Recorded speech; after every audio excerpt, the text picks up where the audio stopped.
Nininja Jolie, Man Jacqueline Kangakot, and Man Show Me, Jaha Gilabachuli, segment me, Kwan Gilabachuli.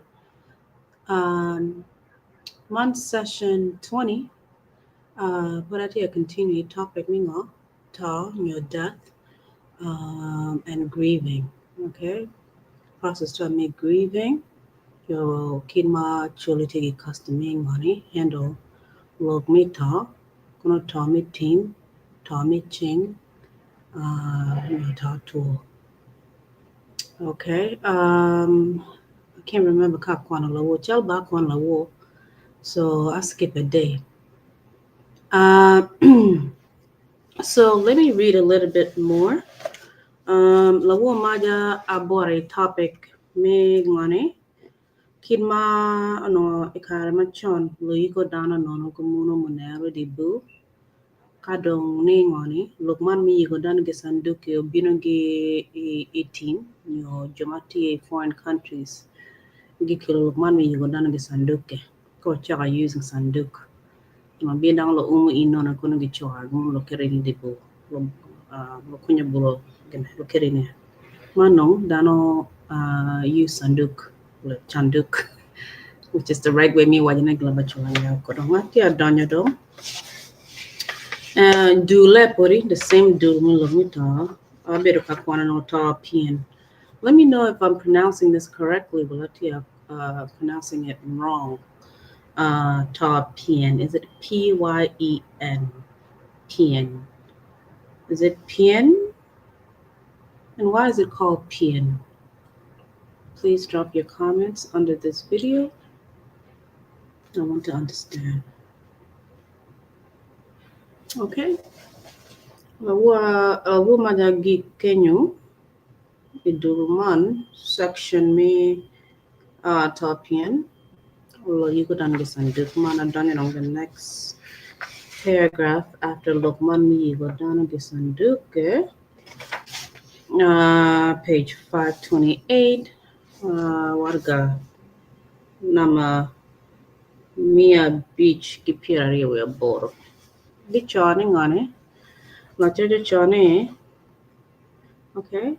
Chogi a wobe. Kagin Unyo. Pilogmita paladit. Ginchiro kunya bu. Idok ot. Mia twitch. Manongo dano mokene kono obedo ka ngit lata. Mi jingo chunye. Lotino gi kaha pal lata. Te kwarpa chule wajone. Inyim kwenye bu. Tadira chiel. Kwanyo ti. Pimo ki bo. Palata. Wek o kwenye bu ma ramo kom lata. Ma wobe bene poripe ochaho kwenye bu. Jo palata gi paneo lama dogi. Dog bu gi lamo gi atero. Ti ma opimo kwere bu. Tong nyo apala. Jo palata ma kwongo lam. La dira chiel gi kinge. Kwanya ti ma opimo gi bu. Chiero gi ngom. Tiena dig. Kala cho. Nyo tiena ngwen. Kadaho. Makunu lamo kwere doge ne. Eno ikata ma ochamo dano man. O aki idok ot mewa. Miero onong bu. Okay.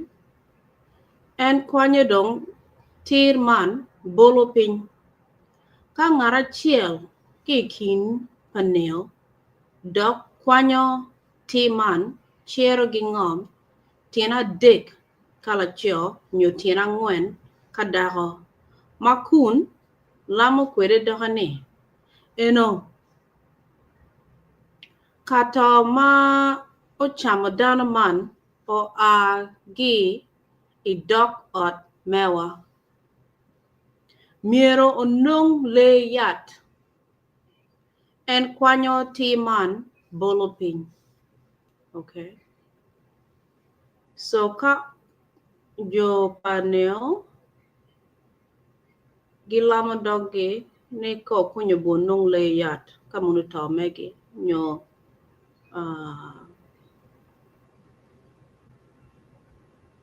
ko nungo do bu munu jo pa lato. Okay, I hope I got that correct. We'll drop comments. Jo panikwara pechera dok bu gitir. Pagichero dog bu gitir tong apala nyo atero. Kidma wabiro kaneno ne angich. Okay. Ento gin yueyo ngom. Okay. Magi miro kwinyo bu. Aye.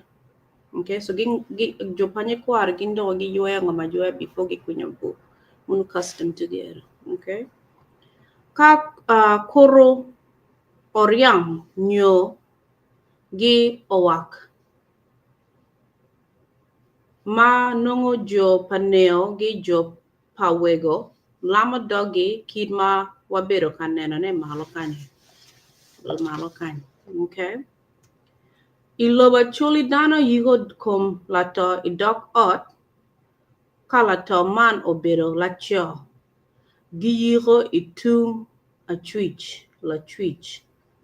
Ka kono lato man obero dako gi yigo itung la cham.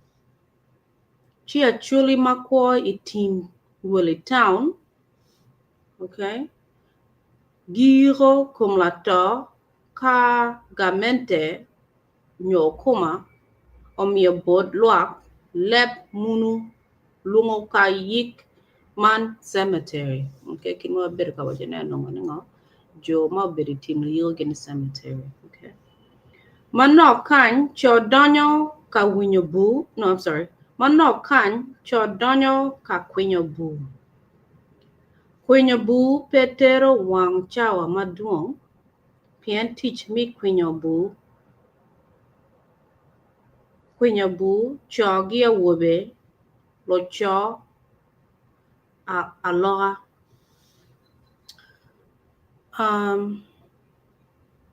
Ngarachiel kwinyo ka oder bolo la kwiny piny chi ngat mokene dok maho. Gin timo kid man wang ma bu otuch. Jo acholi penjigo dano ibu machok. Bu mi yik tut tie ikin mira achiel gi nuju. Nyo mira ario.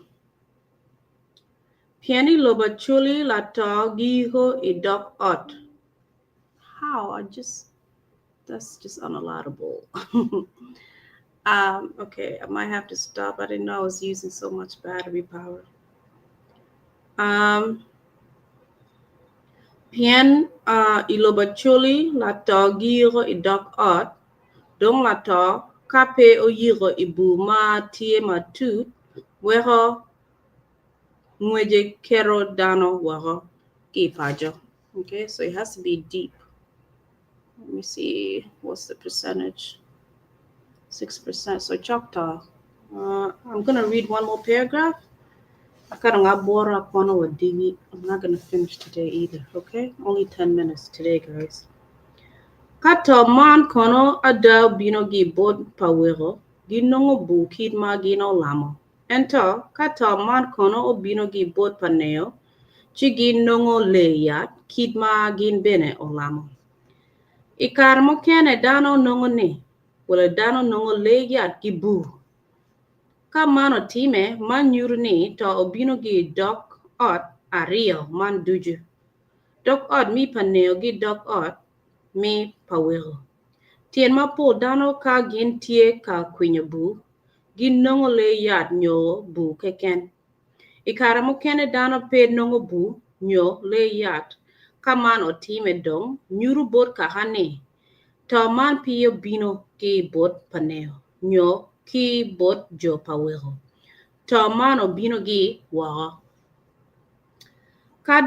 kabet to man o bino gi wao kid ma abero kawacho pinkan nen pot warga mia bich ki piero dek wa boro kaka pa la to podi yinyo tien to ki chiro bao nyo kwaka nyo kiro bel bot gweno ka gweno ma dako ma ochako tongo bel man bene nyuru podi ni to o agi bot dako ka kono tong gweno okay ma ochako tongo bel man bene nyuru ni to agi tung palacho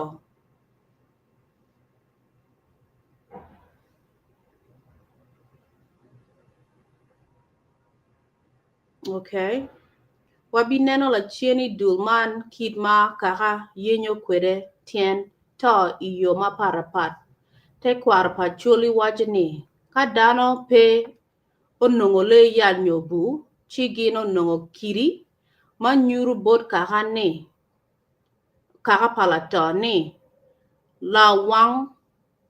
la wanga ye onego dano megi